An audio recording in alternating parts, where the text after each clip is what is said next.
breaking news, my people. How on a day? Just a few days after the election of a new speaker, just after the death of the previous one, Mr. Alonge, who just died suddenly. There was power. There was power tussle between the previous governor Fayemi and the present governor of Ekiti State, Bao. That power tussle led to the nomination of Bao's candidate as the Speaker of a House of Assembly. Just after that, they got a tip from policemen saying that hoodlums are coming to invade the assembly. I think that was yesterday, day before yesterday. Policemen were stationed just outside the two gates that leads to the House of Assembly complex. And today we have another news concerning that. But in order to, get the full details and the lowdown of everything that I just talked about, please stay tuned, subscribe if you haven't, give this video a massive thumbs up, turn on the post notification bell as well, so that you'll be the first person to get notified whenever we upload a new video. Without further ado, let's dive straight into the details of today's news. The police in Ekiti State on Friday repelled alleged plots by some individuals to set the State House of Assembly in the capital city ablaze. Sources says that some men allegedly scaled the fence of the assembly at about 4 a.m. in a bid to burn it down, but some operatives of a police rapid response squad were on duty at the scene. The police public relations officer, Ekiti State Command, Sunday Abitu, who confirmed the Friday attempted attack, said hoodlums numbering 10, carrying two 25-liter kegs of petrol, had allegedly arrived the assembly around 4 a.m. and made efforts to set it ablaze.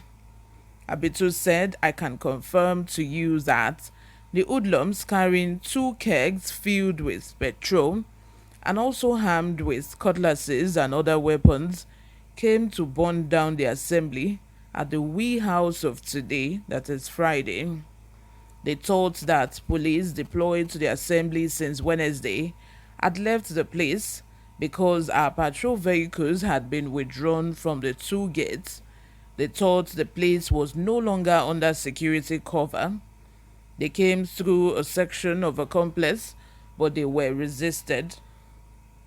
The operatives of the RRS gave them a hot chase into the bush and recovered two kegs filled with petrol from them, among other dangerous exhibits.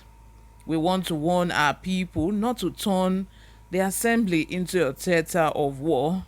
It is an arm of government that must be respected, so people should desist from carrying unnecessary crises. Let me also say that our men and officers are on ground to repel any dangerous moves being made by the mischief makers to spark up trouble in any part of the state. Abutu, who said that the police had not arrested anyone in connection with the attempted arson attack, however, revealed that the law enforcement agents were on their trail. The assembly had since Wednesday been taken over by the police following alleged plots by some individuals to invade the complex a day after the former leader of government business, Boyega Aribisogon, defeated Olubomi Adelugba to become speaker to succeed the late speaker Fumilayo Afuye, who died on October 19. The police commissioner Moreni Keji Adeshina had drafted men of the police to the assembly and shut down the place to prevent breakdown of law and order, just as staff of the legislative body were asked to vacate the complex to prevent being caught unawares. This one is serious. So because of the power tussle between the immediate past governor and the present governor, the incumbent governor in office now, hoodlums are trying to burn down the House of Assembly.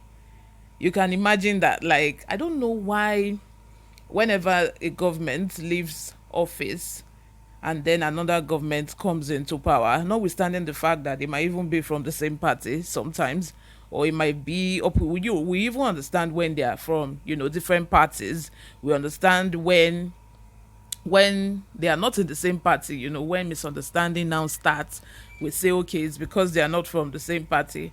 But why in some cases where they are from the same party, like it's still the same party that brought in the former government that is still in power, and yet they begin to have, you know misunderstanding, fights here and there, power tussle and what have you. Because I don't always understand. Is it that when the governor leaves office, this is even the case most times when the governor leaves office, it doesn't want to actually leave the office. They want to put in their own person so that they can still be dictating indirectly, so that indirectly they are still in office because their people are there, so that whatever they say, stands, even though they are not in office. This is really troubling. Is it that the past governor sent these hoodlums, or what are we going to say at this point? Because I don't understand. It's like he himself wants to, spoil his own government or his own party by his own self. Because that's just the meaning of this. Because it's just so funny. I don't know. Let me know what you all think in the comment section, because allegedly that is what happened. Like, that is what is actually going on because of a power tussle. Allegedly, let me just give you the rundown before I go. uh Fayemi had his own candidate, Bao had his own candidate. Fayemi called a meeting at his house, to tell everyone that, oh, this is the person you should vote for. Like, this is my own candidate. Don't vote for Bao's candidate. And he did not invite Bao to that meeting. We also heard that even before that day, they were already having, misunderstanding because of the fact that Fayemi left the treasury in a very bad state. He refused to pay deduction, refused to pay salary arrears. We heard that Bao even pleaded on behalf of state workers for him to do all this, but he refused to do that and just, left the treasury in bad state, you know. And this also happened now, so which means it's a war zone. It's a war zone right here. Let me know what you all think in the comment section. Subscribe if you haven't. I'll see you in my next video. Bye for now.